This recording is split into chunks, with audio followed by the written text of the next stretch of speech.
Could you just say your name and what you do? Yeah, sure. I'm Clare Vaughan. I work as a local programmes officer at Building Futures East charity, and I specifically work on the East End Women's Project. Cool. What does the project do? We sort of have four main areas of work. So we do domestic abuse support, so that's running the Freedom programme and supporting women to learn more about domestic abuse. And then another main focus we have is around reducing social isolation. So providing opportunities for women to meet other women in the area, make friends and feel less lonely really, particularly after COVID. And then the other two areas are, one key one is around skills development and training. So we do lots of vocational courses and practical opportunities for women to learn skills around, for example, DIY, sewing and dressmaking, things like that. And then we also have a food bank, which is open to all people, including children and men. Did you notice an increase in demand in services after COVID?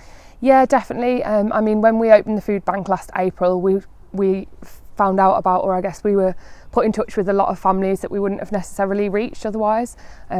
So that broadened our reach. But yeah, I would definitely say that we saw an increase for demand for services, particularly around domestic abuse services, and the severity of reasons as to why women were coming to us for support.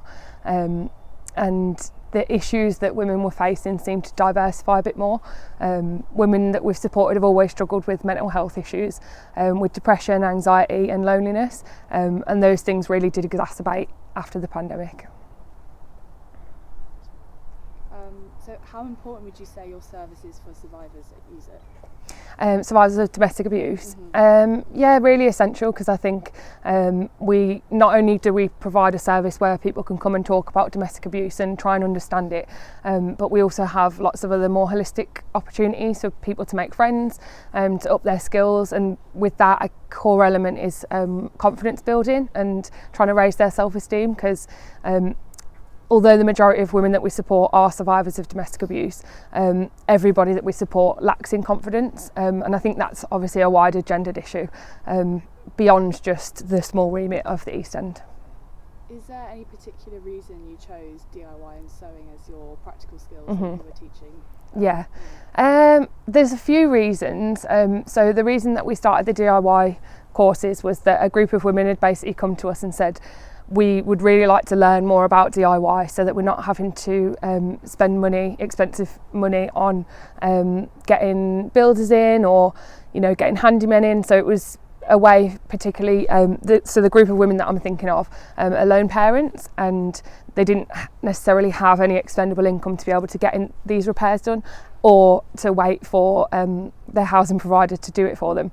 So that's straightforward, and that we started the DIY because of that reason. And so we do lots of really basic skills around plumbing, electrics, plasterboard repair, tiling, and then also bricklaying. And I think the great thing about the DIY course is that often the women who join it don't think that they would ever necessarily be able to do those skills, or would have thought of it as something that they'd be interested in, and really quickly they find out that of course not only can they do it, they're really good at it, and then that they're able to share those skills with other people. So it's a really uplifting course in that way. I mean, yeah, it sounds great that female like the people that use your service came to you with it. Yeah, it sounds great that you take recommendations and yeah, we try and design the programme in direct response to what women are telling us they need. There are other influencing factors like funding, and how do I be sort of neutral about that? Yeah, there's funding also impacts the type of thing that we do, but ultimately if we are seeing a need in a particular area, then we try and meet that need. So we do try and be as intuitive and as responsive as possible. Are you doing anything to mark the International Day for the Elimination of Violence Against Women? Yes, so we're going to be going down to the Tyne Bridge later on today, streetwise, and then there's also Women in Business organisation that are going to be lighting up the Tyne Bridge orange, and so we're going to be in attendance to that, and then just trying to support the other initiatives that's going on across the city.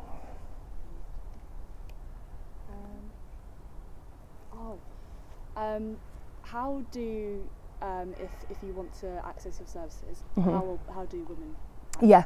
Okay, so women can self-refer to the service, so they can just call up if they see something they're interested in, or they might have heard from a friend who's done one of our courses or met with us before, and then professionals can also refer into us as well. So, yeah. What the Freedom Programme? So the Freedom Programme is a domestic abuse recovery course. So within it we talk a lot about what domestic abuse is, the impacts that it has on survivors and their families, warning signs for future relationships, and also how domestic abuse happens and the influencing factors societally with gender roles and issues like that.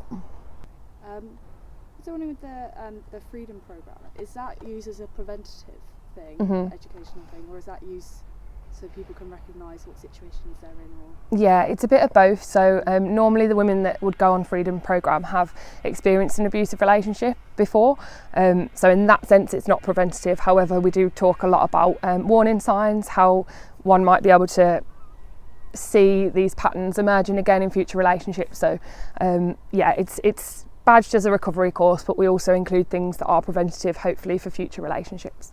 And I think one of the main things or main benefits of the Freedom Programme as being a group course is that the women who attend it can see that actually they're not alone in it, and what's happened isn't just from that individual person, and that helps them to see the wider pattern of what's going on and how to try and mitigate it in the future.